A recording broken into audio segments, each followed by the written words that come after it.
webinar que el día de hoy organiza Aula Jurídica, actividad en la cual estaremos presentando el libro del profesor doctor Fidel Rojas Vargas, titulado Delitos contra la Administración Pública. Mi nombre es Luis Alberto Pacheco Mandujano, soy director de Aula Gaceta, espacio formativo y de capacitación dirigido a servidores públicos de diversas entidades públicas, a funcionarios y trabajadores de todos los niveles de gobierno y a profesionales del sector privado que relacionan su quehacer diario con el derecho, con el ámbito estatal, con la gestión pública, pero vinculados todos ellos definitivamente con el mundo jurídico.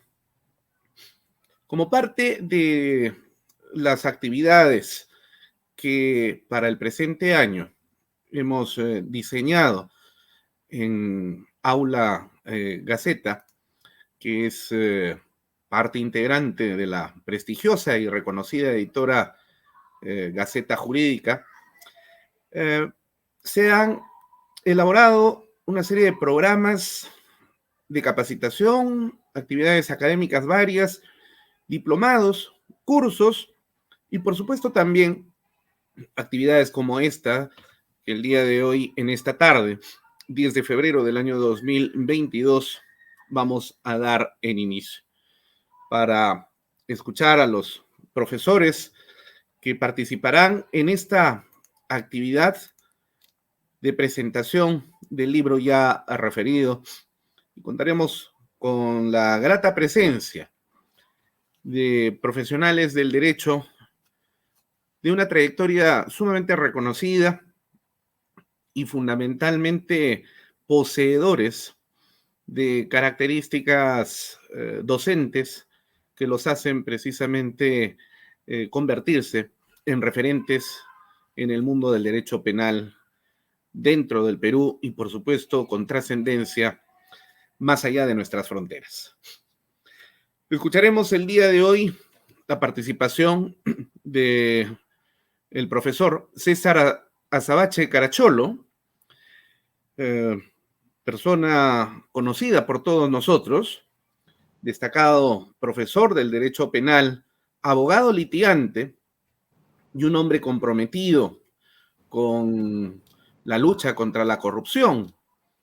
También estará presente y nos complace contar con su presencia el profesor José Urquizo Olaechea, destacado docente universitario de una larga trayectoria y de una vida dedicada íntegramente a la academia, a la bios teoréticos, como dirían en los tiempos de la Grecia clásica, a personas que como él dedican su vida al estudio profundo y permanente.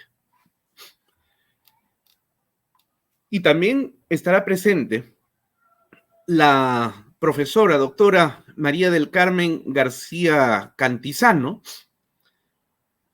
que como todos nosotros sabemos, proviene de la madre patria, España, y que ha sido formada en una de las universidades europeas más importantes del mundo, como es la Universidad Hispalense, la Universidad de Sevilla. Y finalmente, para cerrar y con broche de oro esta actividad del día de hoy, contaremos, por supuesto, con las palabras e intervención del autor del libro, este libro que se presenta en quinta edición. La primera fue el año 1999 y recordamos con claridad el momento en que fue lanzado al mercado este libro titulado Delitos contra la Administración Pública, hace poco más de 22 años atrás. Desde entonces, no solamente ha variado la legislación, sino que fundamentalmente, y esta es la causa de esa variación, Han variado las circunstancias históricas, las condiciones económicas, políticas, sociales, en general, inclusive hasta la cultura que caracteriza al Perú.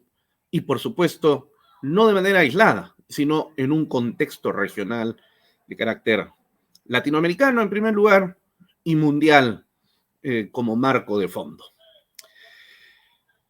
Y por supuesto, entonces, los académicos que van a la par con el desarrollo evolutivo del mundo no pueden quedarse atrás, sino que más bien, por el contrario, deben hacerle el seguimiento correspondiente para ir adecuando de manera progresiva y permanente sus creaciones intelectuales, sus interpretaciones, su manera de concebir el mundo y, por supuesto, en el caso que nos ocupa, la forma de entender al derecho y especialmente al derecho penal, que es lo que nos convoca esta tarde, y de manera muy singular a ese derecho penal de carácter económico vinculado con los delitos contra la administración pública. Así que entonces, después de 22 años y siendo esta la quinta edición, en 2 tomos ahora, de esta obra que entrega el profesor Fidel Rojas Vargas al mundo del derecho penal peruano, y lo que nos complace que desde Gaceta Jurídica podamos realizar esta labor conjuntamente con él, el día de hoy realmente nos vestimos de gala para poder participar de este webinar que ya se nos antoja sumamente interesante. Sin más, entonces, palabras en esta breve presentación. Quiero dar ahora el uso de la palabra al doctor Manuel Muro Rojo, abogado por la Universidad de San Martín de Porres, con estudios de posgrado en la maestría de Derecho Penal de la Empresa por la Pontificia Universidad Católica del Perú, quien ha sido profesor de Derecho Civil, Contratos y Acto Jurídico en la Universidad de San Martín de Porres y en la Universidad de Lima, y actualmente se desempeña como gerente legal y editor general de Gaceta Jurídica desde su fundación y también como director legal de las revistas Gaceta Civil y Procesal Civil, Actualidad Jurídica y Diálogo con la Jurisprudencia. El doctor Manuel Muro Rojo será una reseña biobibliográfica de la trayectoria del profesor Fidel Rojas Vargas. De modo que tiene el uso de la palabra el doctor Muro. Adelante, doctor. Buenas noches con todos. En primer lugar, quisiera agradecerles la concurrencia a los panelistas, amigos, César Azabache, doctor José Urquizo Laechea, la doctora María del Carmen García Cantizano y, por supuesto, nuestro autor, el doctor Fidel Rojas. Quisiera dirigir unas breves palabras para, más que todo en mi calidad de editor general y director de la empresa Gaceta Jurídica S.A., que tiene como uno de sus principales propósitos difundir el conocimiento en materia jurídica a través de las publicaciones de los autores más reconocidos del medio y también del extranjero. Con relación a la obra del doctor Fidel Rojas, primero quisiera un poco saludar al doctor Fidel y agradecer enormemente el gesto que ha tenido en poner en nuestras manos la edición de esta quinta versión de su obra sobre los delitos contra la administración pública. En realidad, no recuerdo el momento preciso en que conocimos al doctor Fidel Rojas, pero estimo que han transcurrido por lo menos veintitantos años, 23, 24 años, desde que nos encontramos por primera vez en las instalaciones de nuestra organización, cuando el doctor Fidel nos traía un proyecto para publicar una selección muy rigurosa y minuciosa de jurisprudencia penal y procesal penal, allá por el año 1997, 1998, ¿no? Más o menos en esa época, ¿no? Una época, por cierto, en la que no existía la tecnología que tenemos ahora, no existía el Internet, no existía los recursos para obtener y tener a la mano la jurisprudencia que hoy es mucho más fácil de conseguir.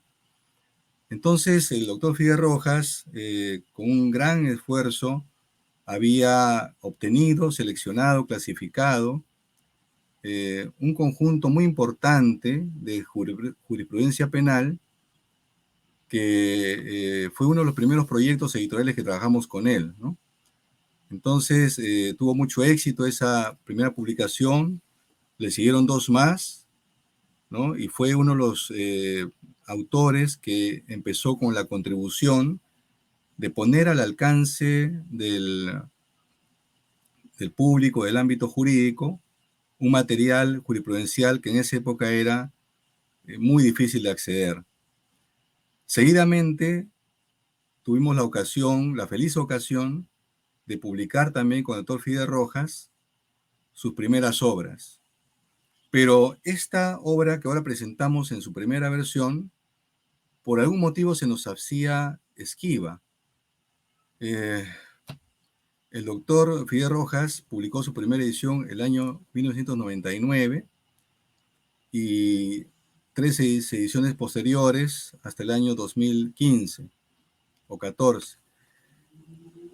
Y luego de eso, en las distintas ocasiones que hemos tenido conversaciones con el doctor Fidel sobre diversos temas, le planteamos la posibilidad de reeditar esta versión que felizmente ha salido ya a la luz. Él se tomó su tiempo, pese a nuestros constantes requerimientos. Él se tomó su tiempo y creo que ahora que vemos la obra publicada, sabemos por qué. Porque se trata de un estudio sumamente completo, sumamente riguroso, sobre uno de los delitos de mayor importancia en estas épocas. Como todos sabemos, nuestro país, y creo que la mayoría de países del mundo, están atravesando por una crisis, digamos, inusitada, ¿no? En estos últimos años de incremento de la actividad delictiva a nivel del Estado. Muchos funcionarios y servidores públicos incurren en una variedad de delitos tipificados en el Código Penal como los delitos contra la administración pública en sus diversas modalidades. Es un tema que tiene muchas aristas, que no solamente es la mirada jurídica la que es importante analizar para conocer las entrañas de este fenómeno, ¿no? Son muchas aristas de distinto orden que nos llevan a repensar la actividad de los funcionarios en el sector público. Pero ese es un tema largo, profundo, que demandaría muchísimo tiempo discutir y esclarecer, ¿no? Así que en el ámbito netamente jurídico, toca a los especialistas, como el doctor Fidel Rojas, llevar a cabo un análisis detallado de las figuras, una explicación dogmática de las mismas y sobre todo formular aportes que sirvan a todos, a la sociedad, a los juristas, a los funcionarios para fortalecer la lucha contra la corrupción. Así es que desde nuestra posición de editores de esta gran obra, reiteramos el agradecimiento al doctor Fidel Rojas por haber confiado este trabajo en esta quinta edición. Hemos trabajado en conjunto con él, afinando los textos, revisando los textos, revisando las pruebas, revisando las referencias legislativas, ¿no? Creo que ha sido una de las obras y uno de los autores con quien más hemos disfrutado el trabajo editorial, porque él es un incansable investigador y es un riguroso revisor de la doctrina extranjera, de la doctrina nacional, es un intérprete de la normativa, es un jurista de carta cabal, ¿no? Así es que el resultado de todo eso es la obra que estamos presentando esta noche y de la cual estamos muy, muy honrados de haber participado en el proceso de su gestación. No es mi rol en este momento describir la obra o referirme a ella, pues para eso vamos a contar con la participación de César Azabache, nuestro amigo también de mucho tiempo, director de nuestra revista y también un constante colaborador de nuestra institución. Lo mismo del doctor José Urquijo Lachea, con quien nos une una amistad también muy, muy cercana y quien permanentemente está también colaborando con nosotros en diversas publicaciones, en las revistas, en fin, ¿no? Y desde luego la doctora María del Carmen García Cantizano, con quien también hemos tenido el honor de publicar muchos de sus trabajos y esperamos seguir haciéndolo, ¿no? Así es que, con relación al doctor Fidel Rojas, aparte de ser un jurista completo y muy, muy preparado, tiene una calidad humana increíble, ¿no? No solamente somos colegas y amigos en el ámbito editorial, sino también en el ámbito personal. Es un hombre muy culto, y esa vasta cultura que tiene sobre las cuestiones humanas, también las tiene y de lejos en el ámbito del derecho penal. Así es que reitero nuestro agradecimiento al autor y también a los colaboradores, a los panelistas que están presentes con nosotros. Así es que los dejo en el uso de la palabra a ellos para que nos expliquen sus impresiones sobre la obra, para que nos enseñen el valor de la misma y sobre todo escuchemos de ellos la experiencia que tienen en sus distintos ámbitos de ejercicio profesional y el valor que la obra les puede aportar también a la obra de la comunidad jurídica, ¿no? Muchas gracias. Lo dejo en uso de la palabra entonces a los panelistas. Buenas noches. Muchas gracias, doctor Muro. Gracias por su intervención. Aquí tengo entre manos los dos tomos de esta quinta edición de Delitos contra la Administración Pública, que el día de hoy se presenta al público especializado en derecho penal y cuyo autor es el reconocido profesor Fidel Rojas Vargas. Muy bien.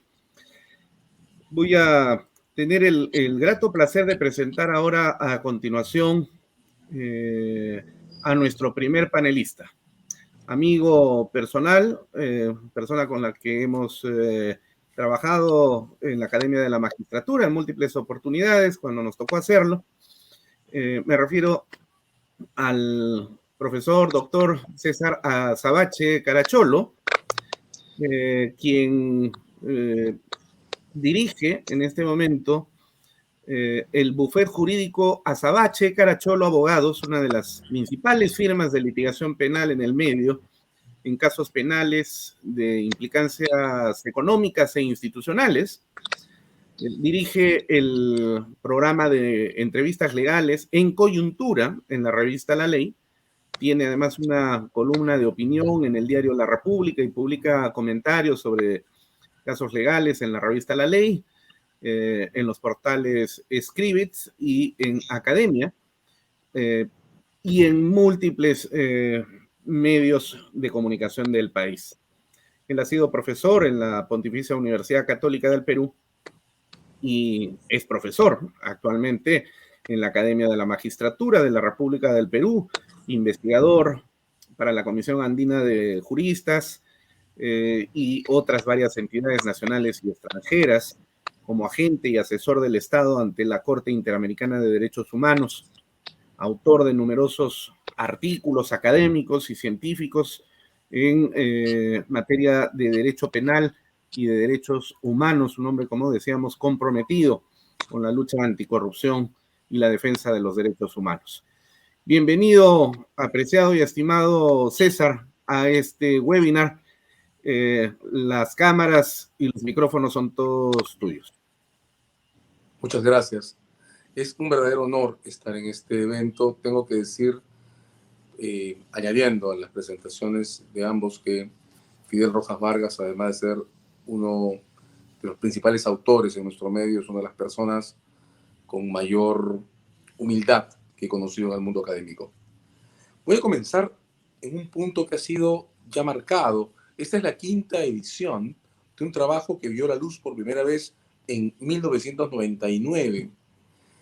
Marcar ese año me parece importante porque en julio del 99 también Fidel estaba publicando, y lo hacía con Gaceta, la primera de varias colecciones de jurisprudencia.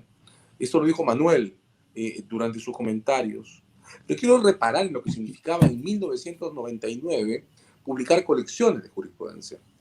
Para ese momento, es probable que la única colección de pretensión sistemática de sentencias de la Corte Suprema publicada en nuestro medio haya sido los 3 tomos que Cultural Cusco puso a la luz en 1988.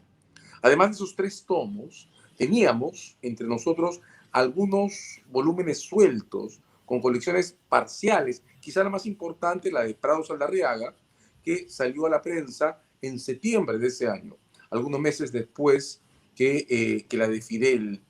Estaban además las bastante poco difundidas compilaciones de los anales de la Corte Suprema de Justicia y casi únicamente las varias ediciones del Código Penal de Espino Pérez y del Código de Procedimientos Penales de Guzmán Ferrer.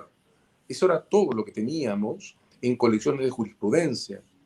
Hay que notar que para entonces, finales de los 90, los manuales de Derecho Penal y Procesal Penal de nuestro medio se publicaban sin citas de tribunales o con citas de derecho extranjero o con ninguna cita.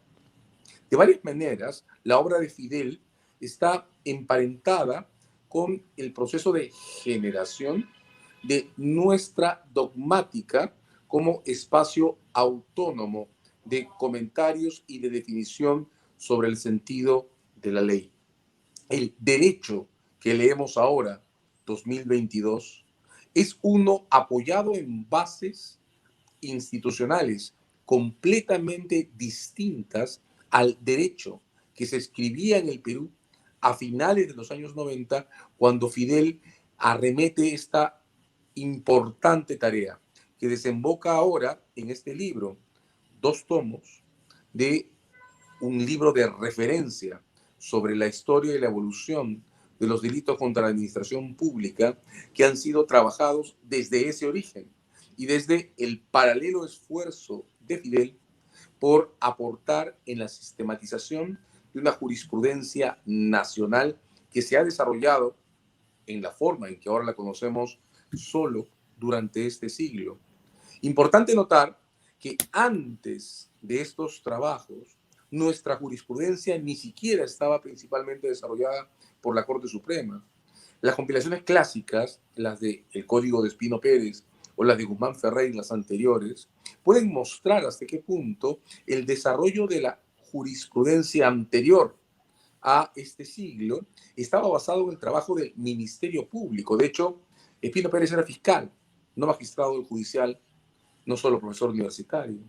La Suprema, antes de este siglo, basaba sus decisiones en contemplar lo que el Ministerio Público decía. Eran básicamente estando a lo dictaminado por la Fiscalía. La jurisprudencia estaba desarrollada en opiniones fiscales y no en la decisión de los tribunales. Entonces, esta obra no es solo importante porque sea la quinta edición de un trabajo que comenzó a escribirse en el 99. Es importante porque además expresa la trayectoria de un profesor, de un académico, de un especialista en dogmática que ha acompañado el ciclo de evolución y de madurez de nuestra dogmática como dogmática construida a partir de la jurisprudencia de nuestros tribunales. Hay que decirlo, es imprescindible decirlo. Un libro de derecho que se construye sobre la base de citas de derecho extranjero, sin ser un trabajo propiamente comparatista, muestra un estado de evolución todavía inicial de las doctrinas legales. Un libro de derecho que se construye sistematizando la jurisprudencia de un país es una expresión que muestra un proceso de maduración del modo de aproximarnos al derecho. Este trabajo, la quinta edición de Los delitos contra la administración pública de Fidel, es entonces la expresión de un proceso que muestra la madurez a la que estamos o podemos terminar de arribar como comunidad legal.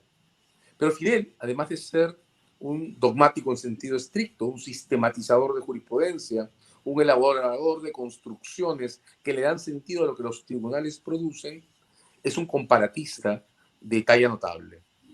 En este trabajo llega al punto de explicitar el modo en que determina las construcciones que emplea en función al sentido de la jurisprudencia de los tribunales usualmente consultada como referencia. Imprescindible entonces mirar no solo los comentarios a los artículos del Código Penal, sino mirar además los anexos sobre jurisprudencia que contiene y las enormes notas bibliográficas que su manejo de por lo menos 5 idiomas permite presentar entre nosotros.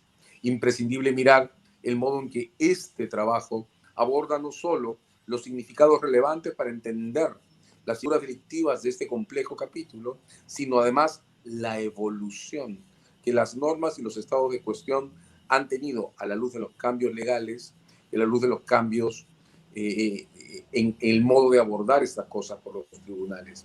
Pero quiero detenerme además en que este no es solo un manual para leer una parte del Código Penal. Este trabajo comienza, y lo intentaba hacer, lo hacía desde la primera edición en 1999 con 2 apartados que no deben perderse de vista. Uno primero en el que aborda este sector de legislación sobre delitos con consideraciones que denomina cuestiones de derecho público. Para Fidel es imposible, y creo que eso es correcto, entender la mecánica de los tipos delictivos vinculados a los delitos que se cometen contra la administración pública, sea en su dimensión de patrimonio público o en la otra vinculada a la actividad de los órganos públicos, sin primero navegar por los fundamentos del ser de la administración pública. Y eso es fundamental porque si algo hay de por medio, y Fidel regresa sobre esto cuando se aproxima a Honig y a la construcción esta decisiva en el derecho penal, que es la del bien jurídico, si algo hay que tener en claro aquí es que de lo que se trata es de asegurar que el comportamiento de quienes desarrollan actividades empoderadas por el Estado se desarrolle en atención a construcciones que naveguen hacia el bien común, hacia el desarrollo de cometidos estatales, y que lo que está prohibido, y está prohibido en todas estas formas delictivas, es transitar por este espacio impregnando la actividad de quienes fueron empoderados por el Estado de intereses privados o particulares, la corrección del funcionamiento de la administración pública en Fidel, y esa es la síntesis que creo abre este trabajo, está definida por una aproximación a lo público, entendido en el sentido en el que se entiende en la teoría política, en el derecho constitucional y en el derecho a la administración pública, como el desarrollo de cometidos estatales basados en una fiducia entregada por los poderes del Estado, que diferencia lo que aquí se hace de lo que hacen las actividades privadas. Y por eso en el trabajo de Fidel se produce este aterrizaje crítico hacia el modo de regular estos comportamientos en situaciones mixtas como la de las concesiones o las empresas públicas.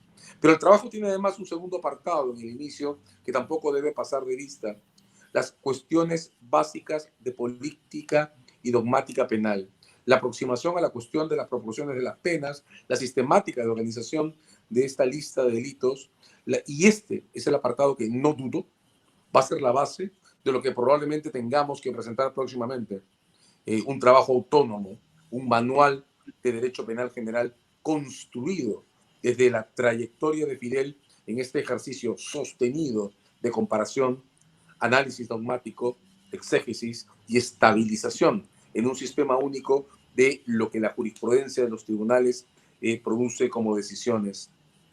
Y siempre que se aborda la presentación de un libro, hay una primera elección que tomar. Un libro se presenta para mostrar dónde están sus límites y ayudar a superarlo, abrir el debate, o un libro se presenta para recomendar su lectura. El sentido de mi comentario va en esta segunda dirección.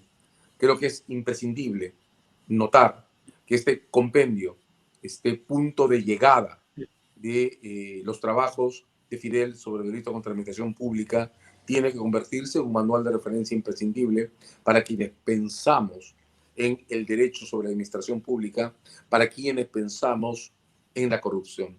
El libro es de dogmática, hay miles de comentarios prácticos que podrían hacerse a partir de su lectura sobre lo que estamos haciendo en el modelo efectivamente realizado de persecución de delitos de corrupción.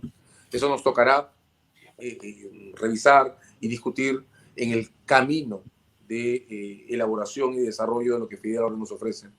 Mi comentario termina con una invitación.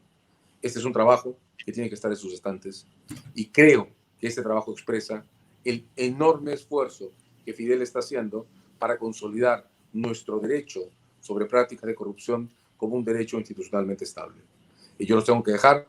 Agradezco muchísimo esta invitación. Es para mí un placer poder presentar el libro de Fidel, poder haber estado en este evento, y los dejo por los demás intervinientes. Muchas gracias. Buenas noches. Muchas gracias, César. Un gran abrazo. Gracias por tu participación.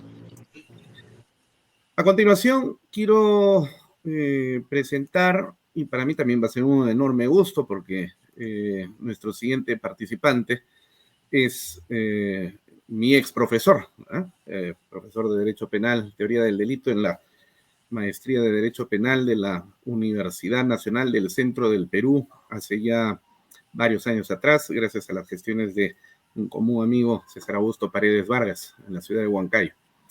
Me estoy refiriendo a la persona del doctor José Francisco Urquizo Olaechea, doctor en Derecho por la Universidad Autónoma de Barcelona, Bellaterra, Barcelona, ex becario del Max Planck Institute de Derecho Penal Extranjero y Comparado en Freiburg, Alemania, catedrático principal de Derecho Penal de la cuatricentenaria Universidad Nacional Mayor de San Marcos, vicerrector académico de la Facultad de Derecho de la Universidad Privada San Juan Bautista, director de la Revista Peruana de Ciencias Penales, con más de 20 años de vigencia y 24 números publicados a la fecha, desde marzo del 2013, autor de artículos de especialidad en materia de derecho penal y una larga relación de algunas otras características de un enorme currículum que ya no podemos leer porque si no se nos haría las 10 y 11 de la noche y como diría el cantante, y nos dieron las 10 y las 11, las 12 y la 1. Muchas gracias por su participación, estimado doctor José Urquizo. Bienvenido, tiene usted el uso de la palabra. Su micrófono, por favor, doctor, tiene que abrirlo.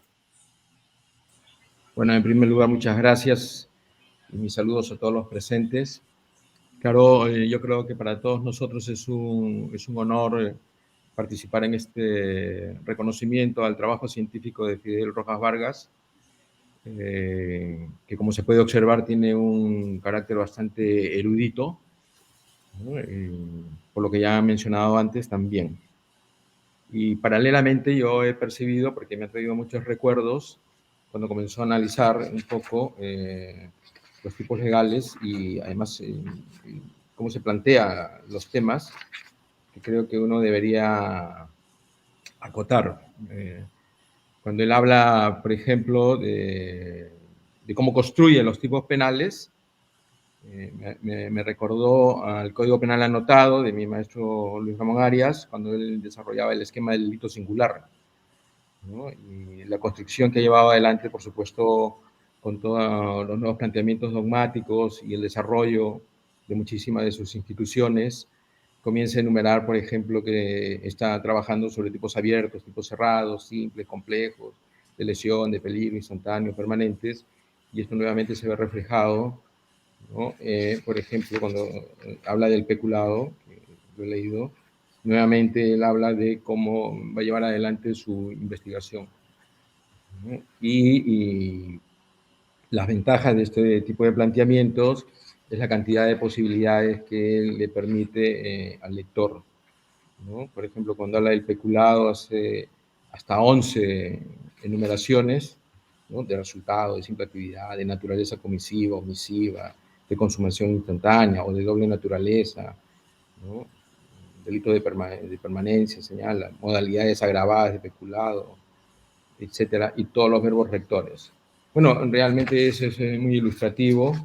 Yo creo que es bastante importante poner énfasis en el trabajo, porque realmente representa de una u otra manera una síntesis y un esfuerzo que hay que evidenciar de una manera clara. Ahora, viendo la idea esta de los delitos contra la administración pública y su alta lesividad social, que es un fenómeno que hay que observarlo desde otra perspectiva, ¿no?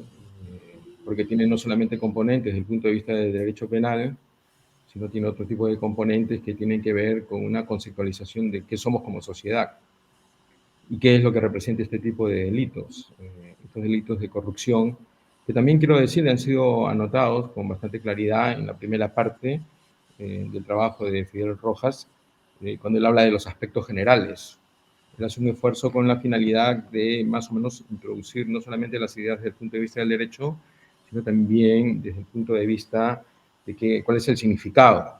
En primer lugar, estamos hablando de la administración pública. Y la administración pública tiene sus agentes, que son los funcionarios. Pero no solamente participan los funcionarios, también los terceros, los particulares.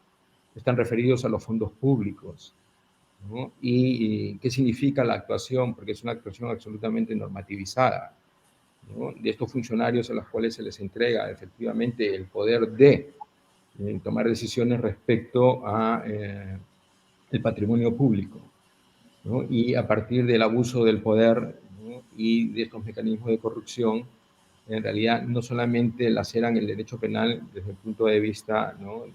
de la lesión a los bienes jurídicos o de la puesta en peligro de los bienes jurídicos, sino esencialmente, y esto hay que mirarlo, ellos crean submundos.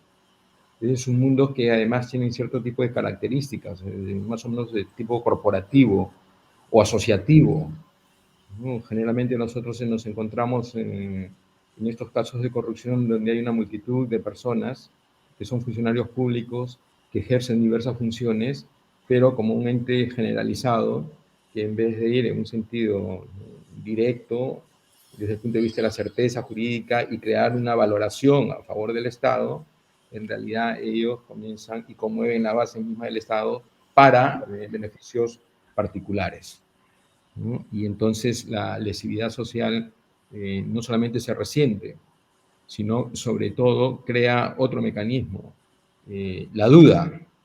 la duda del hombre honesto que requiere los servicios públicos, porque claro, el Estado tiene este control esencial y además el Estado cada día crece más y el ciudadano queda cada día más en manos del Estado y quienes deciden la actuación de las personas o la interactuación precisamente son estos funcionarios.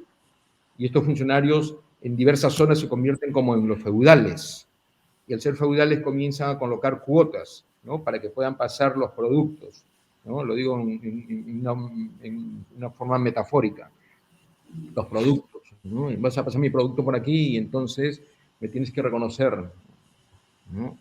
O cualquier parcela que ellos ejerzan, ¿no? A través de este poder feudal que ellos mismos crean y crean ahí dentro un sistema, quiere decir que establecen un sistema paralelo utilizando el poder del Estado para autofavorecerse.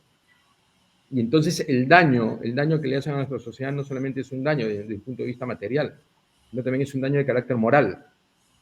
Claro, la moral no ingresa al derecho penal, ciertamente, pero eso no quita que el daño también exista. Y entonces también hay que poner en evidencia porque ese daño moral, ¿no?, generalmente afecta a las capas menos favorecidas y que tienen menos posibilidades.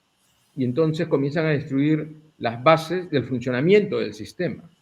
¿Y las bases del funcionamiento del sistema dónde están? Están construidos normativamente en la Constitución.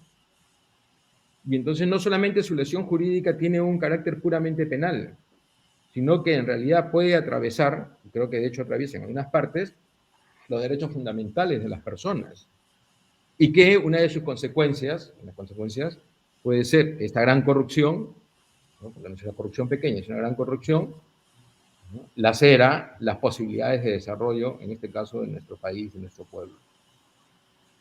Estos mercados que crean cuando se estructuran el sistema educativo público, o cuando se crea el antiguo vaso de leche con la finalidad, pues, de vigorizar a nuestros jóvenes estudiantes, o de darles posibilidades reales, opciones reales a través de no solamente del sistema educativo, sino también del sistema de salud, ¿no?, se ven absolutamente fisurados por esta gente, ¿no?, que además, paradójicamente, muchas veces incluso ejerce el poder desde el punto de vista de la administración de justicia, en sus diversos niveles.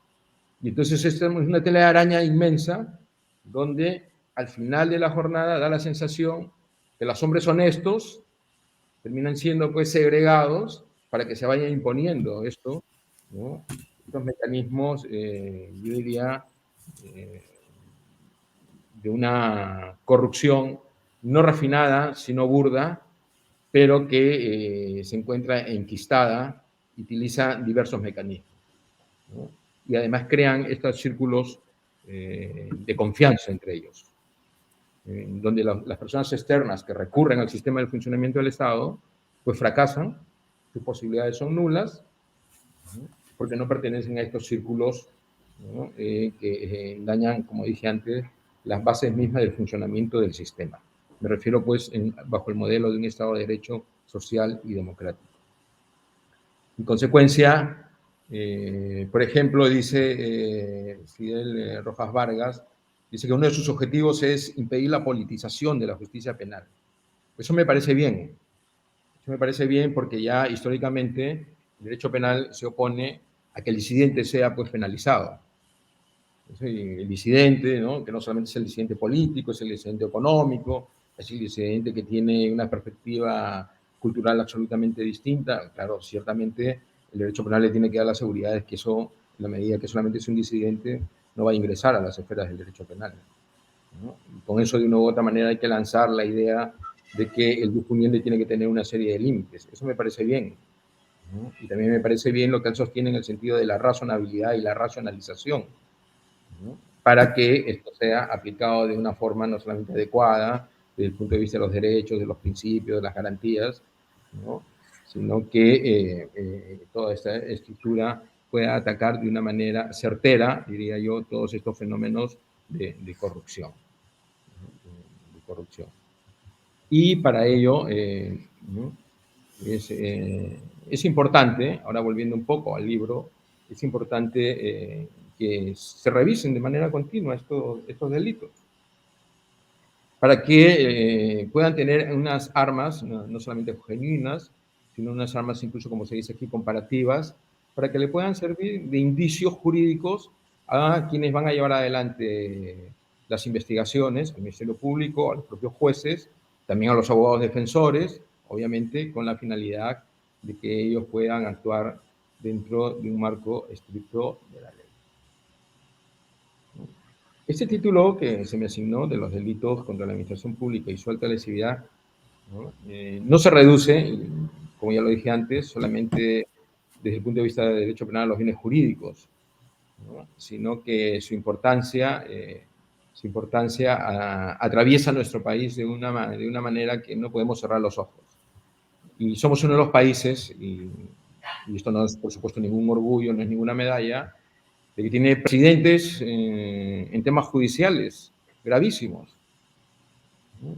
Que tiene circuitos que históricamente aparecían absolutamente legitimados en la sociedad y que con el devenir de los años, y con este tipo de denuncias públicas abiertas, ¿no? Que incluso provienen del extranjero y que han afectado a nuestro país, de pronto aparecen estas personas ya, ¿no?, reconfiguradas, pero no legitimadas desde el punto de vista del derecho, sino su negación. Representan la negación del derecho mismo, ¿no? Y por eso una revisión no solamente conceptual, sino material, dogmática, ¿no?, que nos permita traducir estas ideas y luego que tengan una capacidad, por lo menos, ¿no?, de llegar a unas consecuencias jurídico-penales absolutamente válidas, ¿no? Estas posibilidades, de una u otra manera, pueden ser asidas, ¿no?, a través del trabajo de Fidel Rojas Vargas, que yo particularmente saludo. Lo que he leído me ha resultado, como dije antes, me trae un poco otros textos que había leído cuando estaba en la Facultad de Derecho, y también esto que de una u otra manera se ha dicho, y que con esto quiero terminar, que su obra está marcada por la erudición, ¿no? Se ha preocupado de traer incluso pasajes enteros de la historia, ¿no?, de estas figuras, algunos en Italia, otros en Alemania, con la idea de que esa historia de una u otra manera sirva de una manera ilustrativa a quienes van a leer el texto. Aquí me quedo y muchas gracias por esta oportunidad. Muchas gracias, apreciado doctor José Urquizo Olaechea, por su participación.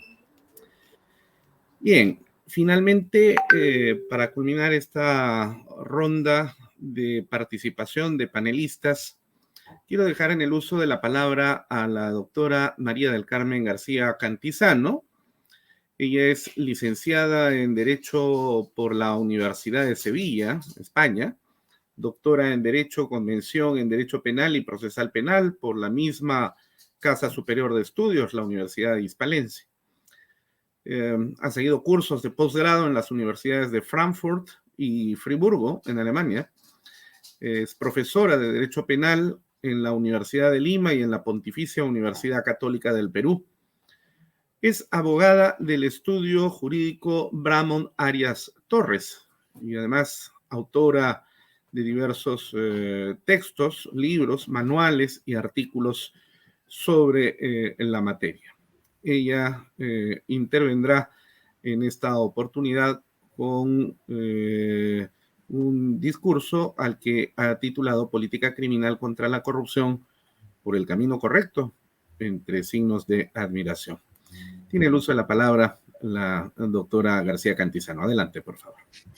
Ante todo, buenas noches, y quiero comenzar mi exposición sobre todo felicitando al doctor Fidel Rojas, pues, por la magnífica edición de esta importante obra, ya por su quinta edición, obra que en realidad se ha convertido al día de hoy prácticamente en un clásico y en una obra de obligada revisión y análisis para cualquiera que quiera entender y conocer la legislación penal nacional en el ámbito de las figuras delictivas previstas dentro de los llamados delitos contra la administración pública, delitos que en la actualidad pues gozan de bastante popularidad, y lo digo entre comillas.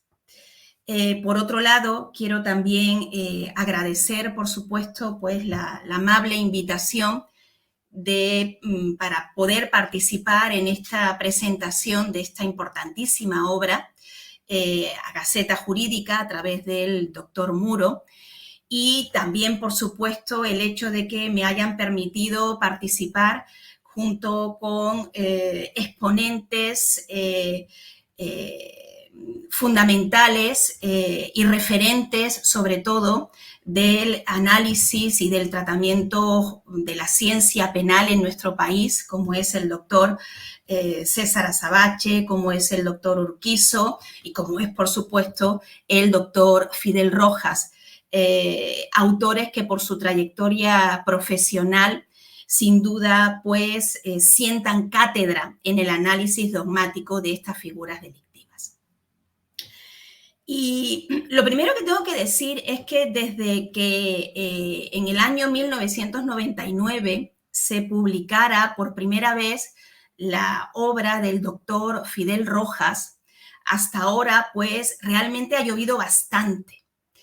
Y ese transcurso del tiempo ha afectado también a la visión y al tratamiento que se ha dado a lo largo de estos años en torno a los delitos contra la administración pública. En los años 90, fundamentalmente cuando se promulga nuestro vigente Código Penal allá en el año 91, pues en realidad el análisis doctrinal de los delitos contra la administración pública pues era bastante escaso, por no decir casi nulo. Eran figuras delictivas que realmente no interesaban.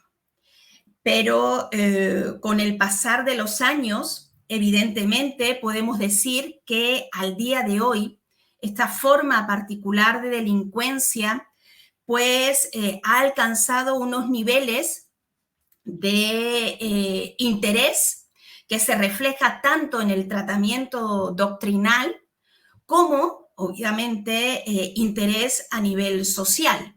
Y eso definitivamente ha afectado al tratamiento penal que se ha venido dando de estas figuras delictivas.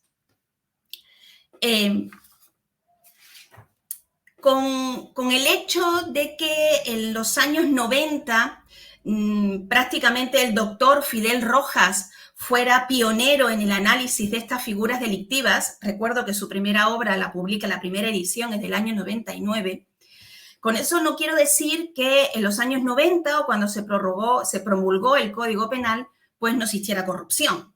Evidentemente sí había corrupción.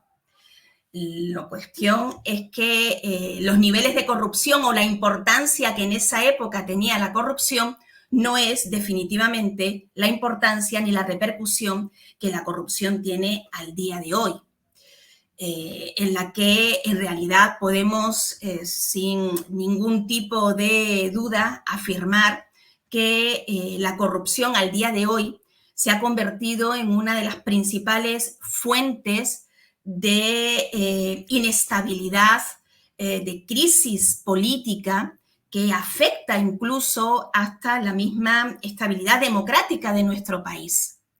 Como muy bien incluso pone de manifiesto el doctor Fidel Rojas en la misma presentación que hace de su obra en esta quinta edición. ¿Y qué soluciones son las que ha ofrecido el Estado pues, para luchar contra este flagelo? O dicho de otra forma, ¿cuál ha sido la política a la que se ha recurrido para luchar contra la corrupción?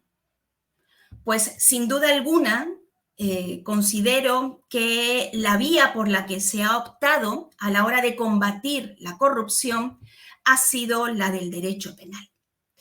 Y básicamente recurrir al derecho penal pues implica recurrir a la vía de la intimidación, a la vía de la represión, a la vía del castigo, a la vía de la intimidación, para lograr de esta manera pues que el ciudadano finalmente adquiera pues esa conciencia que le permita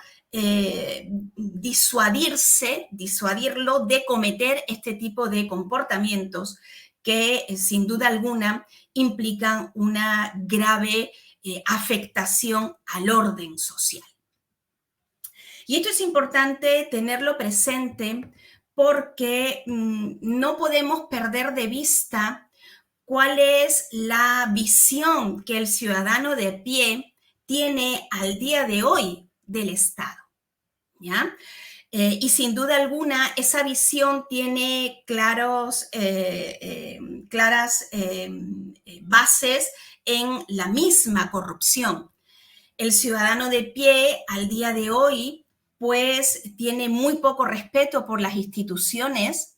Si analizamos las encuestas, el ciudadano considera que hay importantes poderes del Estado cuyo funcionamiento está prácticamente marcado por una actuación corrupta.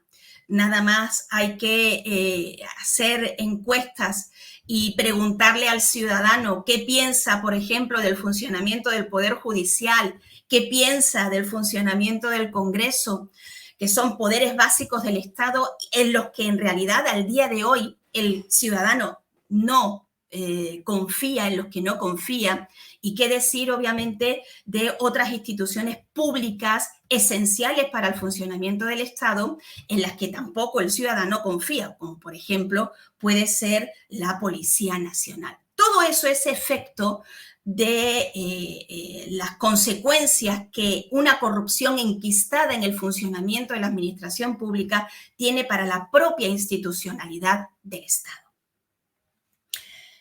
¿Qué implica acudir al derecho penal como una medida de política criminal para combatir la corrupción?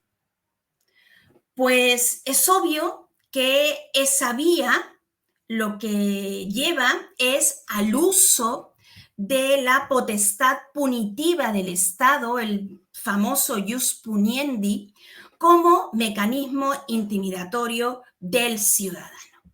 En este sentido, aquí lo que se busca es básicamente pues lograr conciencia sobre la base del miedo al castigo. Tienes que cumplir la norma, tienes que abstenerte de realizar este tipo de comportamiento simplemente por el miedo al castigo que puede reportarte la ejecución de este tipo de comportamientos. Y pruebas precisamente del uso del poder intimidatorio que comporta el derecho penal como solución a la corrupción, pues las ha puesto de manifiesto a lo largo de su obra el doctor Fidel Rojas, fundamentalmente porque en el análisis de las distintas figuras delictivas que componen el contenido de la misma, pues ha hecho incluso un análisis de la evolución legislativa de esas figuras. La política criminal actual en materia anticorrupción, pues ha consistido o ha determinado la necesidad de modificar distintas figuras delictivas. Esa ha sido una primera vía por la que ha optado el legislador penal en el ámbito de esa política criminal anticorrupción. Un claro ejemplo de esas modificaciones sustanciales en distintos tipos penales particulares, pues lo podemos encontrar, por ejemplo, en el delito de colusión, ampliamente analizado, estudiado y desarrollado en la obra del doctor Rojas, que pone de manifiesto, en definitiva, que lo que hoy en día se entiende por colusión, como una de las principales figuras en el ámbito de los delitos contra la administración pública, pues no es definitivamente lo que era. El legislador ha optado, a través de esa modificación, pues incluso ampliar el ámbito de aplicación de esa figura delictiva, que podemos decir al día de hoy poco tiene que ver con su tipificación original en el año 91 o del año 91 al momento de la entrada en vigor de nuestro vigente Código Penal. ¿Qué es lo que ha pretendido el legislador con esta modificación? Evidentemente, ampliar conductas para subsumirlas, para castigarlas, cuando antes no eran objeto de sanción penal alguna. Amplía, por lo tanto, el ámbito de aplicación del derecho penal. Otro mecanismo también utilizado por el legislador en la lucha contra la corrupción en el ámbito específico de la legislación penal ha sido la incorporación de nuevas circunstancias a las diferentes figuras delictivas que tienen como efecto principal el incremento de la pena. Antes hacía referencia el doctor Urquizo al análisis pormenorizado que hace el doctor Rojas respecto al delito de peculado.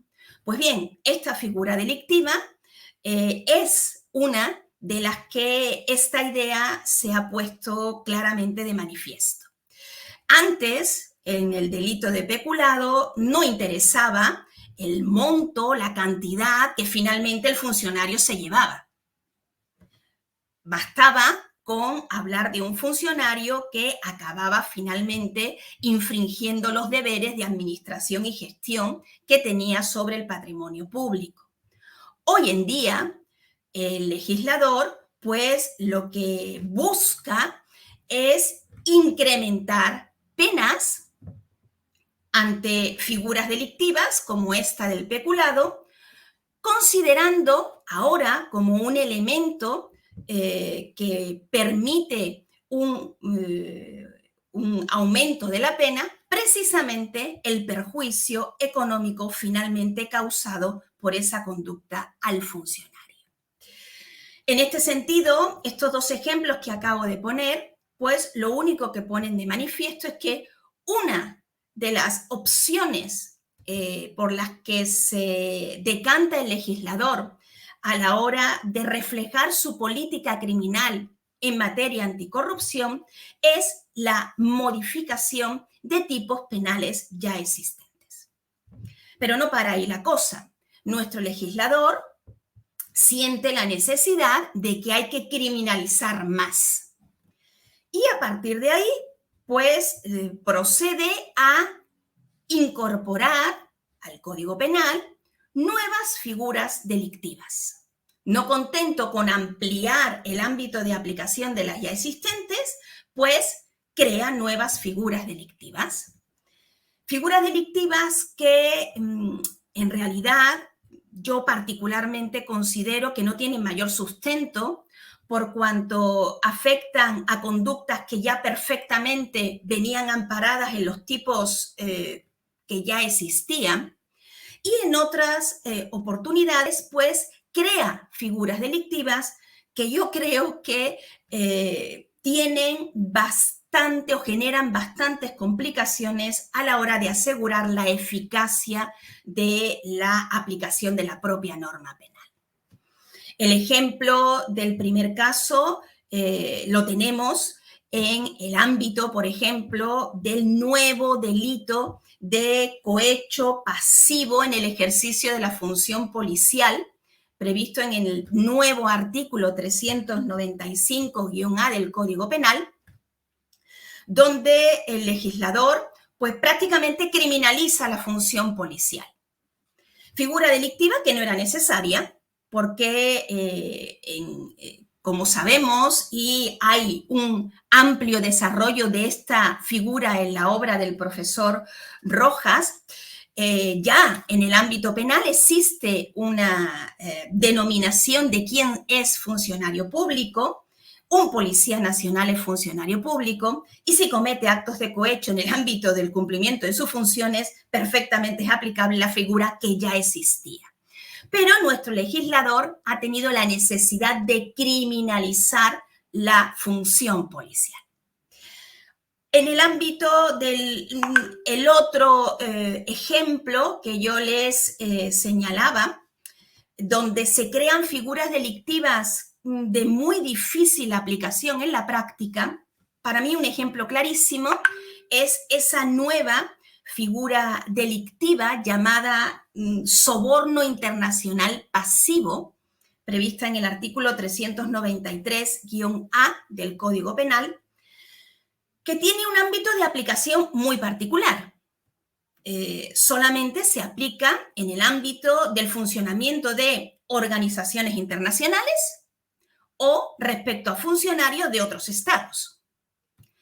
¿Por qué digo que genera bastantes problemas la eficacia de esta norma desde el punto de vista de su aplicación?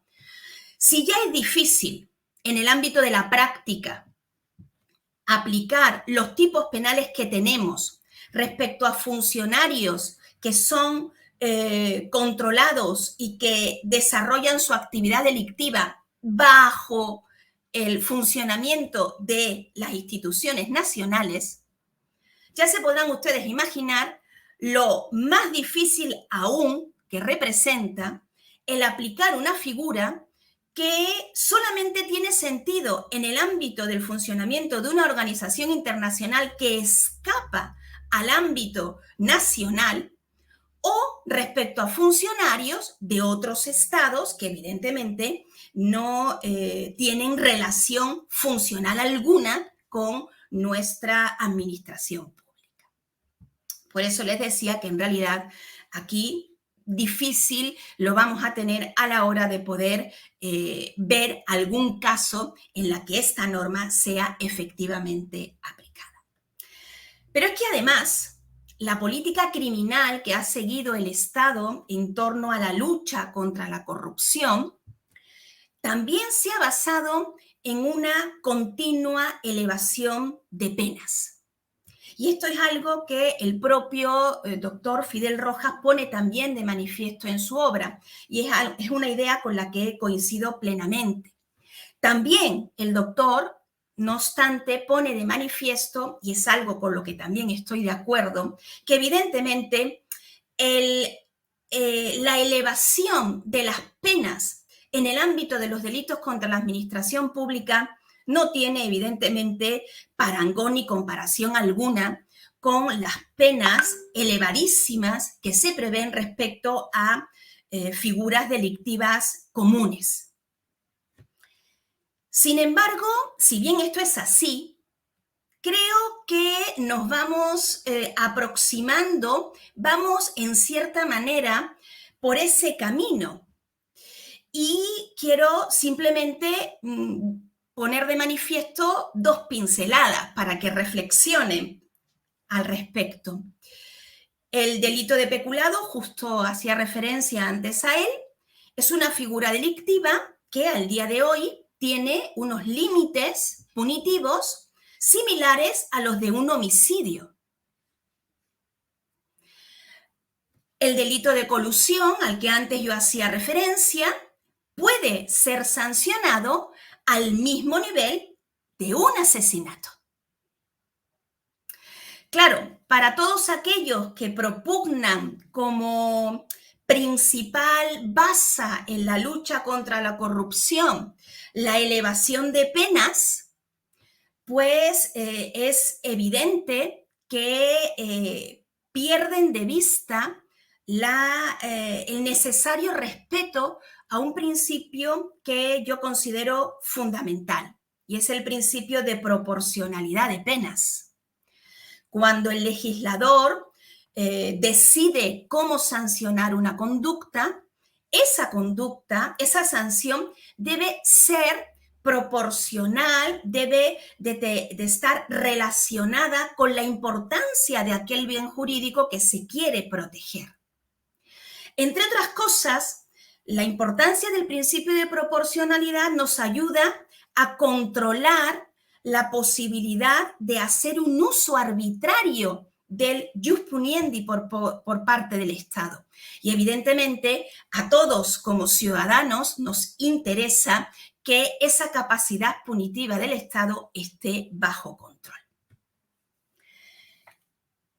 Otro papel importante en el ámbito de la política criminal, ya no tanto referido a los tipos penales, sino referido ahora sí específicamente a la sanción, es, por ejemplo, el papel que se le ha querido dar a la pena de inhabilitación.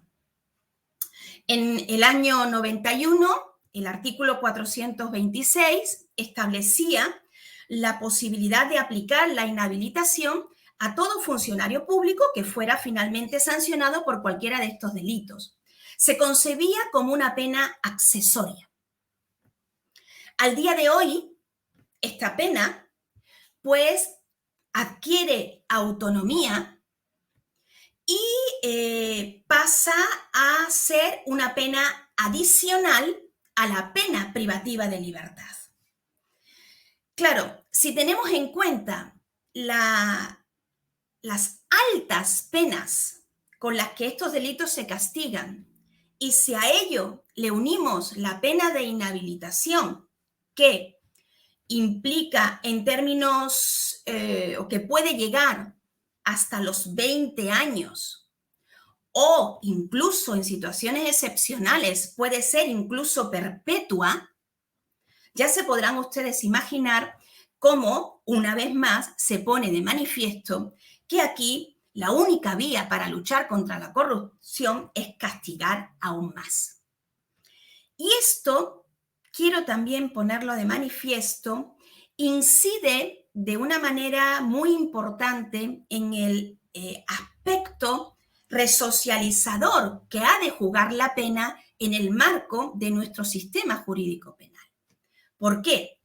Pues porque la inhabilitación implica, en una primera instancia, que el sujeto condenado por este delito no va a poder ejercer un cargo público.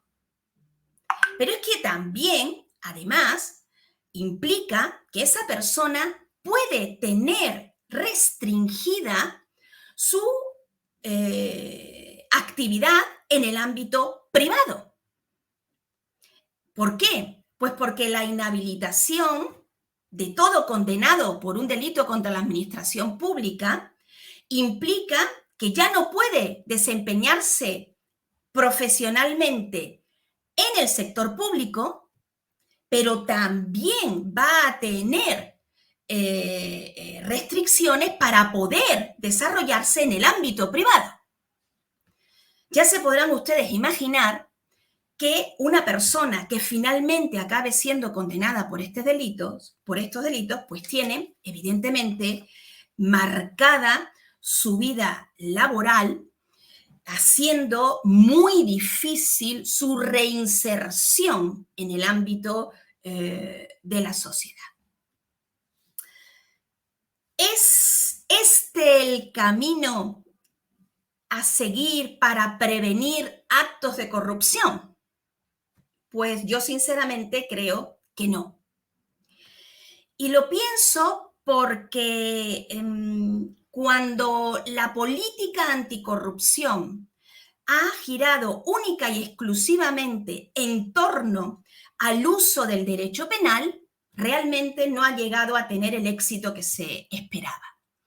Y creo que en los tiempos que corren, pues tenemos ejemplos bastante evidentes de lo que acabo de decir. Les recuerdo que estamos en un estado de emergencia en Lima y Callao ante la incapacidad del Estado para poder luchar contra la ola delincuencial que existe en Lima y Callao, a pesar de las elevadísimas penas con las que delitos comunes se castigan en nuestro Código Penal. Eso es una evidencia de que las penas altas no sirven para luchar contra la delincuencia o no son la única vía para luchar contra la delincuencia. El derecho penal es última ratio y por lo tanto hay que acudir a él solo y exclusivamente en los casos que realmente justifiquen por su gravedad la intervención del derecho penal, en tanto en cuanto otras vías ya no sean una opción para solucionar ese conflicto.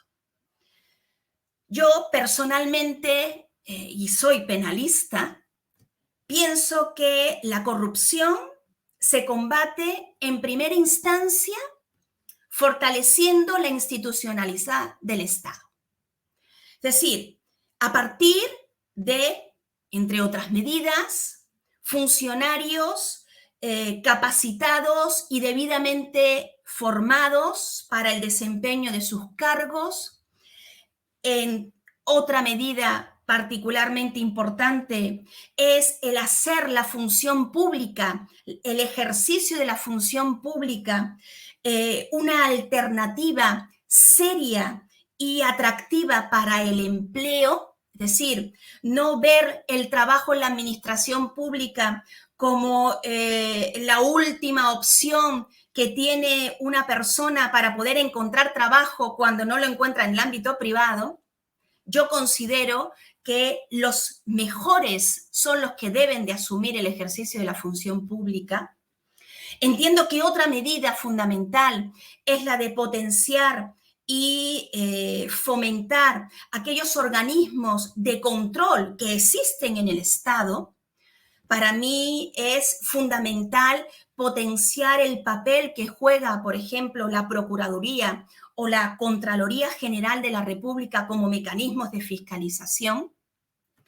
Y, obviamente, esto que acabo de señalar, pues son solo medidas que pueden ir acompañadas de otras muchas más, que fundamentalmente logren cambiar la imagen que el ciudadano tiene actualmente del Estado y permitan finalmente lograr que el ciudadano acabe confiando en sus instituciones.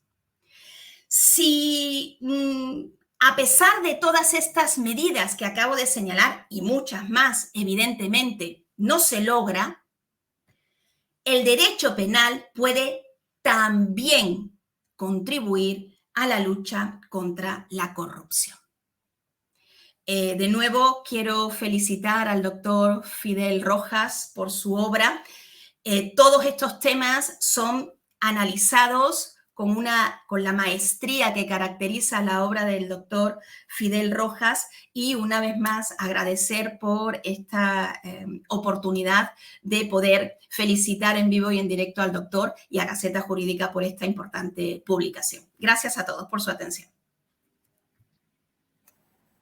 Muchísimas gracias, doctora María del Carmen García Cantizano, por esta intervención tan significativa.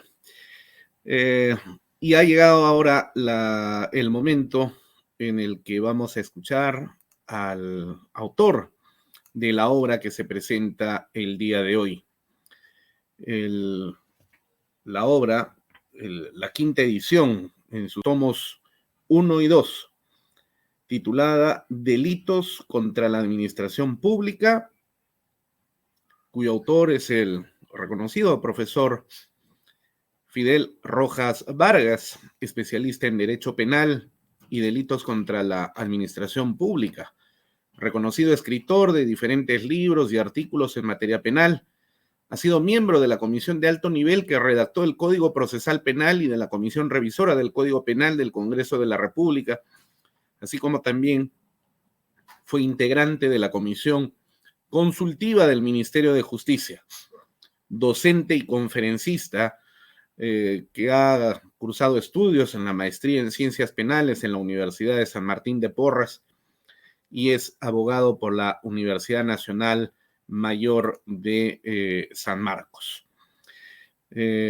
Para hacer el uso de la palabra al doctor Fidel Rojas, queremos comunicarle que en esta actividad de presentación a la que se ha empleado de acuerdo a lo que nos están informando, más de 1.500 personas en este momento siguiéndonos en directo. Se registra también la participación de estudiantes de Derecho, abogados, magistrados del Poder Judicial, del Ministerio Público, también personal jurisdiccional de distintas partes del Perú: Huaraz, Ayacucho, Tarapoto, Chimbote, Puno, Chincha, Cusco, Tacna, Huánuco, Puerto Maldonado, Ica, Huaraz, Ecuador. Un saludo para los queridos amigos de la República del Ecuador que se pliegan a esta hora de la noche. También nos están siguiendo desde Bolivia, Colombia, Costa Rica. Bienvenidos a esta actividad de capacitación. Todos ellos a la espera de la intervención del doctor Fidel Rojas Vargas, a quien dejamos en el uso de la palabra. Adelante, profesor Rojas Vargas. Muy buenas noches, muchas gracias. Yo realmente me siento sumamente gratificado con las intervenciones de importantes académicos del ámbito jurídico penal. Agradezco infinitamente a la Gaceta Jurídica por esta presentación de la obra Delitos contra la Administración Pública. Yo, por mis características de personalidad, siempre he sido un poco renuente a presentar los libros que he podido escribir o publicar, pero ha sido un proceso de convencimiento bastante productivo, provechoso, para estar aquí junto a ustedes, para escucharles vuestras propuestas, vuestro análisis de distintas perspectivas de enfoque político criminal, dogmático, incluso en el tema de la reseña personal de algunas obras que he podido escribir. De modo tal que infinitamente muy agradecido por estas palabras de todos ustedes, el profesor César Sabache, del profesor José Urquizo Olaechea, la doctora María del Carmen García, y a usted, doctor Pacheco Mandujano, por tan bien lograda cocción de este proceso de presentación de la obra. Entonces, se también ha pedido que formule algunas reflexiones acerca de por qué falla la prevención general en materia del delito de corrupción. Y he planteado un título que también es bastante especial, simpático: corrupción como desafío del país, como desafío del Perú, como desafío de Bolivia, como desafío de Argentina, de todos aquellos otros países que cuentan con este fenómeno de las prácticas de corrupción como una realidad presente, actuante, cada vez más incidente, más poderosa, no obstante los mecanismos de lucha que contra ella se han desarrollado. Entonces, veamos el tema.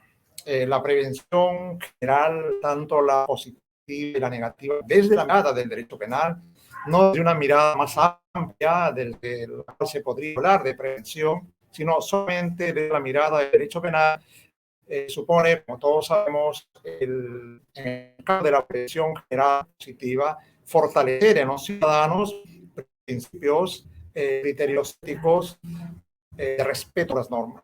Una prevención positiva que trata de ingresar a las actitudes, al pensamiento, a lo mejor del ciudadano, para tener un sistema de funcionamiento normal de las administraciones públicas, de respeto por las administraciones. Una prevención general negativa que apela ya no tanto al insuflar, al agitar criterios de evaluación positiva en el ciudadano, en el funcionario, sino de amenazarle a través de las normas penales que contienen penas, como ha sido dicho por la doctora García Cantizano, penas elevadas, muy elevadas en comparación a lo que pueden haber en los contextos legislativos. Pero uno podría pensar las penas contra las personas, particulares funcionarios que incurren en actos de corrupción, casi nunca va a ser suficiente. Y hay la tendencia a considerar que las penas tienen que ser muy altas. e incluso plantear temas de interdicción, de muerte civil, y hay algunos que plantean hasta pena de muerte las personas que incurren de corrupción. Obviamente, ese populismo punitivo carece de razonabilidad, ¿no? Desde una perspectiva no solamente académica o normativa, sino incluso práctica, que escondería los problemas de fondo. No sé por qué falla, por qué es que falla esta prevención general y esta prevención especial. Les propongo mirar la corrupción desde otra perspectiva para poder entender el tema de las fallas de nuestro sistema de prevención. Primero, les planteo que la corrupción se da con base a unas bases, lo que yo llamo las bases de la corrupción. Estemos donde estemos. Estemos en Europa, en los países nórdicos, con bajísima corrupción, en la Europa mediterránea, con índices de corrupción un poco más altos, estemos en América Latina, en África, en Asia, con incidencias obviamente ya insoportables de corrupción. En esas bases de la corrupción yo planteo un primer tema para reflexión, que la corrupción tiene una filosofía. La filosofía como la reflexión trascendental sobre la vida, y en este caso sobre la vida, sobre las metas, sobre los logros, hay que analizarla también, tomando como variable principal a la corrupción. ¿Qué supone decir que la corrupción implica una filosofía de vida práctica? La persona, el funcionario, el ciudadano, se hacen las preguntas. En sociedades como las nuestras, latinoamericanas, la mayor parte de ellas, en la que la sociedad es cerrada, en la que los procesos están trabados, en la que la movilidad social vertical casi siempre tiene reglas por debajo de la positividad, en la que para ascender estemos donde estemos, en el ámbito policial, militar, judicial, en el ámbito de las distintas administraciones, las reglas del juego limpio por lo general no van a dar resultado. Entonces viene el razonamiento filosófico. ¿Es lícito acudir a criterio de inescrupulosidad para acceder a los cargos públicos? ¿Es lícito pagar por pruebas? Ejemplo, cuando el Consejo de la Magistratura convoca magistrados. ¿Es lícito pagar cuando vamos a ascender de coronel a general? ¿Es lícito buscar influencias, gente con poder? Todo eso, obviamente, que son prácticas anómalas, pero desde la perspectiva de la filosofía de la corrupción, hay que plantearnos también ese esquema de interpretación del fenómeno de la corrupción. Otra base de la corrupción que les quiero proponer es: nosotros, los humanos, somos antropológicamente proclives a incurrir en prácticas de corrupción. ¿Es el humano una persona que al uso de la escrupulosidad busca obtener metas a como de lugar? Los ejemplos los podemos tener a diario. En el caso del Perú, por poner un solo caso, cuando nos encontramos frente al semáforo que se pone rojo, los ciudadanos peruanos, yo siempre observo, como todos ustedes observarán, el 95-98% no se guía por el efecto normativo de que tiene que detenerse hasta que se dé la luz verde. Todos pasamos, ¿no? Miramos que no haya un carro y pasamos. No nos interesa el mensaje normativo. Eso se llama inescrupulosidad. Cuando apelamos a un puesto público, una buena cantidad, una mayor cantidad de personas trata de llegar a alguien con poder, con influencia. Eso se llama para acceder, para que nos facilite el acceso al puesto público. O sea, no jugamos con las reglas del juego limpio. Eso se llama inescrupulosidad. Este dilema de la lucha entre la virtud y el vicio, que Platón enuncia magistralmente en el segundo libro de su República, está presente en el quehacer diario de los seres humanos. Entonces viene la pregunta: nosotros somos antropológicamente personas que nos movemos, por ejemplo, bajo el instinto de la agresión.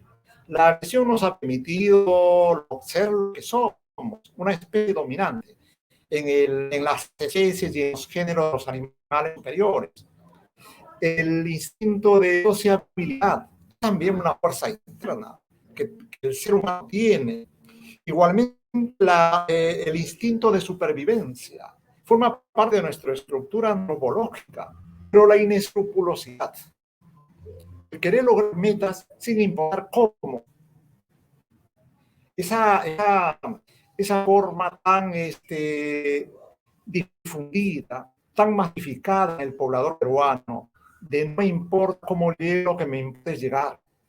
Una vez que llego al puesto público o al puesto privado, obviamente yo me cobro lo que he tenido que invertir. O sea, el ser humano es por definición inescrupuloso, es la inescrupulosidad, la potencia, forma parte de nuestra estructura antropológica, es un tema que lo tenemos genéticamente programado, es un asunto que hay que reflexionar también. Sobre esto se están tejiendo ya argumentos a nivel sociológico, a nivel político, para entender que la corrupción no es solamente un fenómeno cultural, es un fenómeno que lo tenemos adentro, que todos podríamos incurrir en actos de corrupción. Ese es un tema que les someto aquí a reflexión de todos ustedes. El tercer punto que hay que tomar en cuenta son las lógicas de la corrupción. Las lógicas, los modos cómo se produce, se reitera, se perpetúan esos procesos de corrupción. Y una de esas primeras lógicas o características básicas que está en todo fenómeno de corrupción es la serialidad. La serialidad significa que no existe el acto de corrupción eventual, episódico. La corrupción es repetitiva. Y es repetitiva porque esa es la forma cómo se manifiesta el poder a través de actos de corrupción. Sería iluso pensar, no, esta va a ser la única vez que voy a aceptar un donativo. Eso no existe, no es cierto. Una de las características de la lógica, cómo funcionan las prácticas de corrupción es esta: su repetición, su reiteración, su serialidad. Dos, dentro de la lógica de la corrupción tenemos también el carácter antinormativo. El carácter antinormativo de las prácticas de corrupción nos indican que la corrupción es un abuso de las cuotas de poder que detenta una persona, sea de funcionario o sea servidor. Para poder incurrir en prácticas de corrupción se requiere tener poder en poca intensidad, poder en mediana o en gran intensidad. Y ahí vienen las distintas clases de corrupción que se tienen. Pero siempre la corrupción será de carácter antinormativo. Pero cuidado, acá también hay un tema que nosotros podemos ver en nuestras normas, que a veces la corrupción se alimenta de las normas. Las normas promueven corrupción. Les coloco algunos ejemplos. En la ley de contrataciones, en el artículo 3.4, la ley de contrataciones del Estado peruano, ustedes pueden ver ahí que existe una serie de exclusiones para el control externo. Por ejemplo, para las contrataciones del Estado de consultorías extranjeras. No interviene el control ahí. La misma norma lo excluye. Y en cerca de 21 procesos administrativos está excluido el control a través de esta ley de contrataciones. ¿Esto es acto de corrupción? No. Es lo que yo llamo los factores pro corrupción. No propiamente prácticas delictivas, pero sí facilitadores de esas prácticas delictivas. Un mecanismo, por ejemplo, lo encontramos en la norma y que no se lo forma, se tiene ahí el tema de los adelantos en contrataciones públicas. Si el Estado contrata a empresas para que hagan obras, para que hagan servicios, ¿por qué el Estado le tiene que adelantar a estas personas? ¿Por qué le tiene que dar 10% por adelanto directo, 20% por adelanto para compra de materiales y otros adelantos? ¿Por qué? No entienden que las empresas tienen que colocar lo suyo.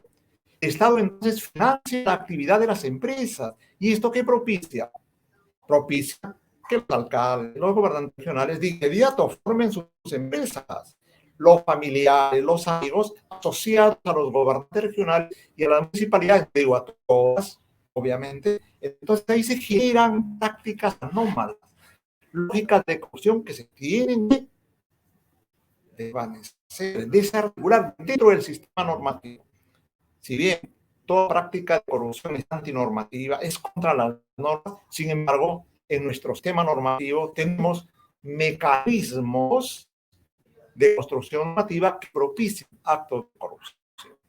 El tema, por ejemplo, también la financiación de los partidos políticos. No quiero ingresar a este tema. También allí encontramos mecanismos pro corrupción. En el Perú recién se ha ingresado a penalizar el financiamiento ilegal delictivo de los partidos políticos. Hemos tenido un espacio amplísimo en el cual no se decía nada, se dejaba hacer, se dejaba realizar. El Estado no intervenía.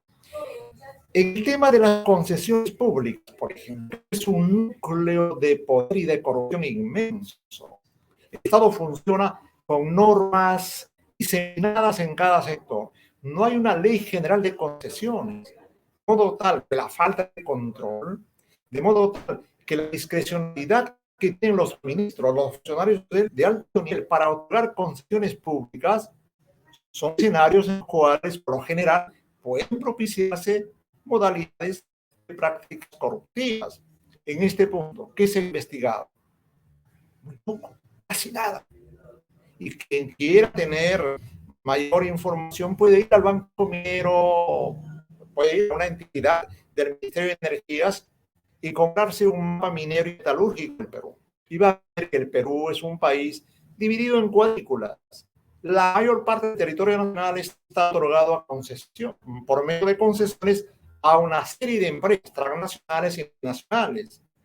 La forma de obtener esas concesiones nunca ha sido denunciada, en tanto se han producido prácticas de corrupción, prácticas anómalas. Yo siempre me he preguntado, la corrupción solamente produce en los procesos de contratación que la ley de contrataciones se encarga de controlar, pero en el tema de concesiones no ha habido esas prácticas de corrupción. Esto originó, por ejemplo, que un presidente dijera que los ríos de plata provienen de distintas fuentes, ¿no? Y una de esas fuentes es la fuente de gran inversión de capital, que son las concesiones públicas. La concesión de los pozos así, la concesión telefónica, que fue una de las primeras, las concesiones en las carreteras transoceánicas. Esos temas nunca han merecido control penal. Entonces, aquí está también otra de las lógicas de la corrupción. Otra lógica de la corrupción es que desde el poder se necesita controlar los procesos de corrupción. Y desde el poder se necesita también tener clientelaje y se necesita tener bases funcionales de apoyo. Porque la corrupción no podría funcionar si tenemos funcionarios que denuncian estos mecanismos pro corrupción y las prácticas de corrupción. El ritualismo frente a la corrupción, la omisión de la denuncia, es otra de las lógicas que propicia los mecanismos de corrupción y las prácticas de corrupción. Esas son algunas lógicas. Ahora, ¿qué se puede hacer? ¿Qué se puede hacer para que sea exitosa la prevención general y positiva? Solamente 3 o 4 cosas. La premura del tiempo. Y obviamente no estar como una persona que puede pensarles con las cosas que les estoy diciendo. Primero, democratizar la sociedad.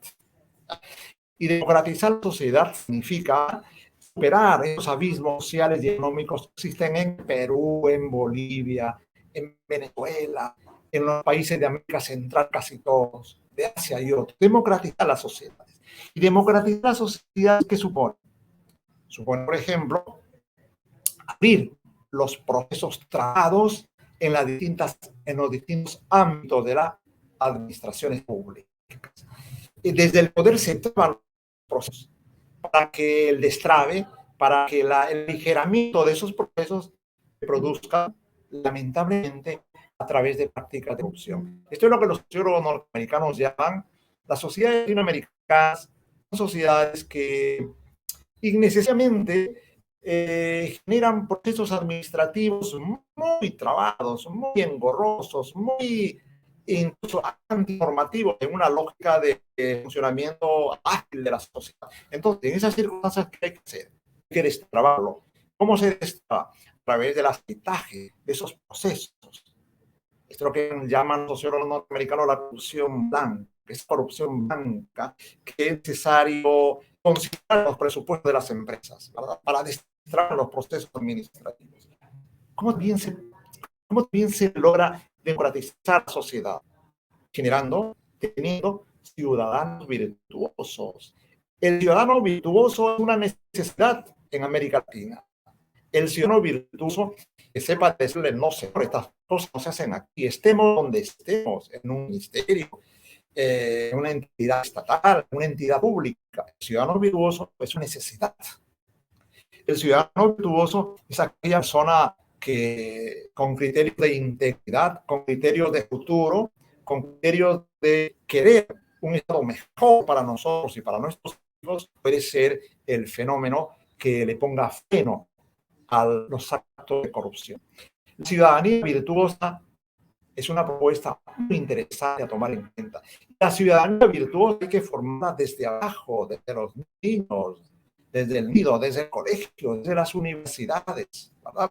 Porque una vez que ya sale este control secundario de las universidades y el ciudadano empieza a interactuar en lógicas de corrupción, va a ser cooptado por esas lógicas. Pero si el ciudadano ha tenido una formación distinta, una formación de integridad, que los logros se tienen que hacer con reglas claras, o si no, no participe, señor. Si esas son las reglas para ser juez, para ser fiscal, para ser ministro, yo participo en esos procesos, ¿no? Es una cuestión de integridad, dignidad, democratizar la sociedad. Control externo es muy importante. El control externo, tanto institucional, con ciudadanos virtuosos, con instituciones bien formadas y profesionalizadas que no estén dependientes de los gobiernos que cada cierto tiempo se cambian. Es una necesidad en el Perú, el control externo institucional y el control externo de la sociedad. Una sociedad que tiene también una cuota de responsabilidad en el mecanismo de develar, de ir paulatinamente desmontando las prácticas de corrupción y los modos pro corrupción. ¿Ah? El autocontrol desde mi perspectiva es esencial. Porque si yo parto, es una tesis que manejo, que la corrupción se sustenta en la inescrupulosidad, en no me interesa cómo llego a como de lugar. Entonces, en ese esquema, el autocontrol de esas tendencias que tenemos es vital. Y podemos autocontrolarnos. Por eso somos seres no solo racionales, sino también razonables. En lo racional, porque nos orientamos a finalidades, a metas. En lo razonable, porque pensamos, esas metas que yo busco, en la forma como están planteadas en el sistema social, las puedo ir a asumir. Entonces, lo racional y lo razonable entran en el tema del autocontrol. Y cierto control, pero por supuesto, imaginemos un juez que le colocan sobre la mesa de su despacho $1 millón para dar una decisión, para un mejor derecho de posesión de una minera cualesquiera. Ese $1 millón juega un efecto perturbador sobre cualquier ciudadano. ¿Quién tiene capacidad para decir no? El autocontrol. Todos podríamos ser vencidos. Está la capacidad para controlarlo, ¿no? Y decir, no, señor, estas cosas no son así. El control interno, el control externo, el autocontrol son importantes. Pero igualmente importante para que la prevención general positiva y negativa desde el derecho penal tenga éxito es revitalizar la función pública. Hacer que ser funcionario no es, como decía la doctora Antizano, el buscar un puesto para de por vida tener aseguradas ciertas condiciones de éxito económico para mí y para mi familia. Revitalizar la función pública significa crear la mística que ser funcionario, ser agente del Estado, es la persona que representa mejor del Estado. El Estado es una ficción, todos lo sabemos. El Estado no existe como una realidad. El Estado existe como un conjunto de procesos, pero los que existen son los funcionarios públicos. Y hay que dotarle al funcionario público de esa mística, que ser funcionario es una inmensa responsabilidad y es un gran mérito para cualquier persona. De modo tal que no pensemos en la función y el funcionario público como la búsqueda de asegurar nuestro futuro. Eso es sórdido, eso es doctrinal la función pública. Tenemos que darle la mística, tenemos que sacarlo, que elevarlo, esa especie de charco con el cual está sumada la función pública. El respeto por los funcionarios supone que los funcionarios también se optimicen, ¿verdad? Se autoconsideren en función a sus responsabilidades y a su éxito como personas de gran nivel. Ser funcionario de Estado, ser funcionario de gobierno son responsabilidades inmensas. Y para eso los funcionarios tienen que capacitarse, optimizarse, prepararse cada vez más. Aprender sí, pero aprender con criterios de mejoramiento, con criterios para los funcionarios de otro nivel, de estadistas, para aplicarse más allá de nuestras limitaciones. Ese es uno de los retos que va a permitir, por ejemplo, que la pensión general positiva, no tanto la negativa, tenga mayor éxito. Pero mientras no reflexionemos sobre esto y no lo pongamos en práctica, pienso yo que va a ser un poco difícil que desde el derecho penal las normas penales cumplan sus finalidades de prevención general positiva y prevención general negativa. Muchísimas gracias. Infinitamente agradecido a la Gaceta Jurídica, a todos ustedes, doctores, por permitirme estar aquí para agradecerles y hacer acto de presencia por este trabajo que yo no pensaba que iba a salir en los tomos, porque las ediciones anteriores eran solamente un volumen, cerca de 1000 páginas. Pero la pandemia ha tenido un efecto muy positivo. Me ha permitido internalizar y regresar a mis cuarteles de donde siempre he querido estar, ¿no? A mis cuarteles de lectura, yo soy obviamente, como todos ustedes, un bibliógrafo, ¿no? A donde voy siempre busco libros, colecciono, me intereso por bibliografía extranjera, para dar pautas, para dar escenarios de interpretación múltiple sobre los numerosos delitos contra la administración pública. Y para mí ha sido un mérito poder acabar esta obra, ¿no? Les agradezco infinitamente a todos ustedes. Gracias, doctor Pacheco Mandujano, por esta conducción. Muchísimas gracias a usted, estimado y apreciado doctor Fidel Rojas Vargas, por la entrega de esta quinta edición de su ya célebre obra titulada Delitos contra la Administración Pública, permanentemente citada, ¿no? Material obligatorio de citas y estudio de estudiantes universitarios, profesores en materia de derecho penal y específicamente derecho penal económico, y por supuesto también magistrados del Poder Judicial y del Ministerio Público que permanentemente recurren a sus textos para fundamentar y argumentar sus decisiones jurisdiccionales. Muchas gracias a usted y, por supuesto, nuestra gratitud también al selecto panel de profesores que han participado el día de hoy en la actividad académica de este webinar, en la presentación de esta importante obra en su quinta edición. Los profesores César Azabache Caracholo, José Francisco Urquizo Olechea y la profesora María del Carmen García Cantizano.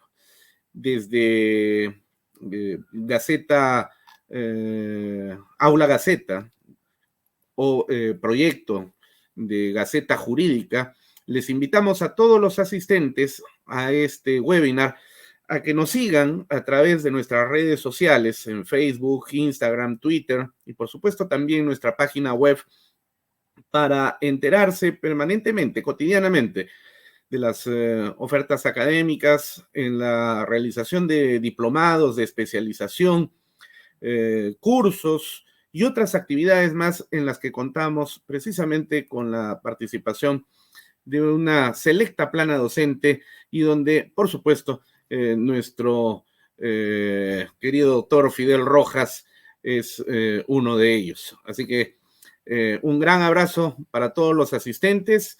Gracias nuevamente, doctor Fidel. Un afectuoso saludo hasta la ciudad de Chiclayo, donde sabemos que se encuentra usted disfrutando de la calidez de la ciudad de la amistad, ¿eh? y para todos los asistentes también será hasta otra oportunidad. Muchas bendiciones y a seguir cuidándose muchísimo. Hasta pronto. Buenas noches.